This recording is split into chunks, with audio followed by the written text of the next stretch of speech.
এই মাঠটা হলো বক্সা ফোর্টের মাঠ। খুব সুন্দর মাঠ। এত উঁচু পাহাড়ি অঞ্চলে যে এরকম মাঠ থাকতে পারে সেটা ভাবা যায় না। পাশে জঙ্গল, ঘন জঙ্গল। এবারে আস্তে আস্তে উঠছি উপরের দিকে।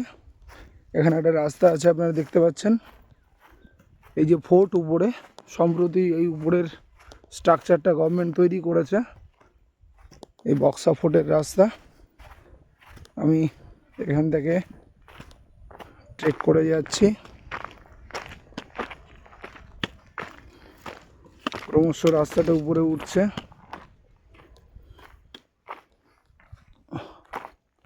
আরো খাড়া।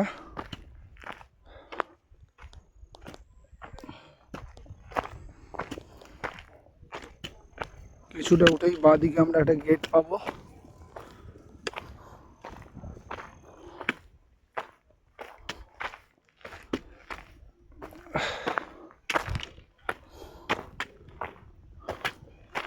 দেখতে পাচ্ছেন ক্রমশ চড়াই উঠছি।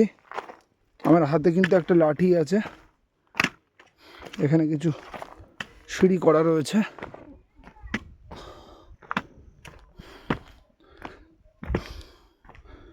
আপনারা সবাই জানেন এটা একটা ঐতিহাসিক জায়গা, যেখানে ব্রিটিশ সরকার আমাদের বিপ্লবীদের তাদেরকে এখানে বন্দি রাখতো।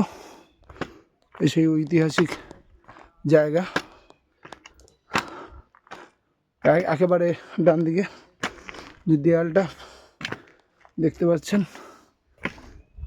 এই ঘর, এই যে এই হচ্ছে সেই ঘরগুলো যেখানে ব্রিটিশ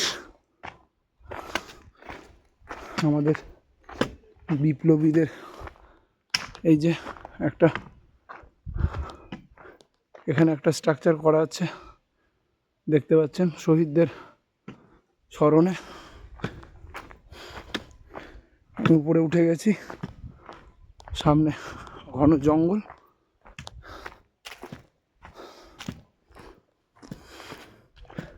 এই যে সেই জায়গা যেখানে পৌঁছে গেছি।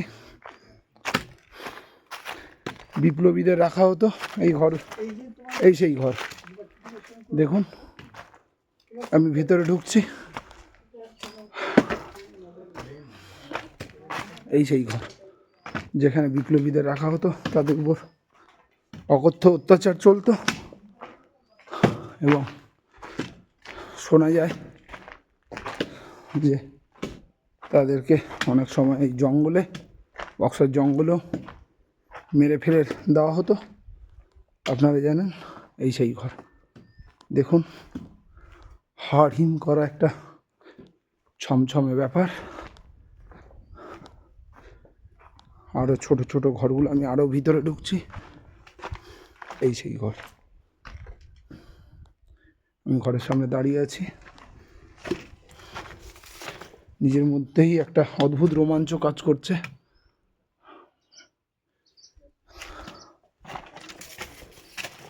এই দেখুন এই ঘরগুলো এখন গাছপালা হয়ে গেছে রক্ষণাবেক্ষণের অভাবে। এবার আপনাদের আরও একটা জায়গায় নিয়ে যাব, যেখানে সরকার নতুন করে ঘরগুলোকে রক্ষণাবেক্ষণ করার চেষ্টা করছে। এই যে ঘর দেখুন, এই মেঝেগুলো নতুন করে তৈরি করেছে, আর উপরে শেডের ব্যবস্থা করেছে। এই একটা ঘর, প্রলয় আমার সাথী। এই জায়গাটা বন্ধ না, তালা দেওয়া আছে। এই যে আমাদের গাইড, করে দিয়েছে। আপনি একটু বলুন। এটা এককালে জেলখানা ছিল। এর ভিতরে নেতাজি সুভাষচন্দ্র বোস ছিল 6 দিন। দেখুন এই সেই ঘর যেখানে নেতাজি সুভাষচন্দ্র বসু 6 দিন ছিলেন। তারপর দাদা বলুন। তিব্বতিয়ান লামারা ওনাকে ছদ্মবেশ করে দিয়েছে। হ্যাঁ, একটু জোরে বলুন। ওদেরকে চাইনা তাড়িয়েছিল, তখন এই বক্সা জেলে এটা বানানো হয় নাই। সেই তিব্বতিয়ান লামাদেরকে ব্রিটিশরা এটাকে তৈরি করেছে, জেলখানাটাকে। আর তৈরি করার পরে লোক ধরে ধরে বন্দি করে রাখতো। প্রচুর শাসন করতে বলতো।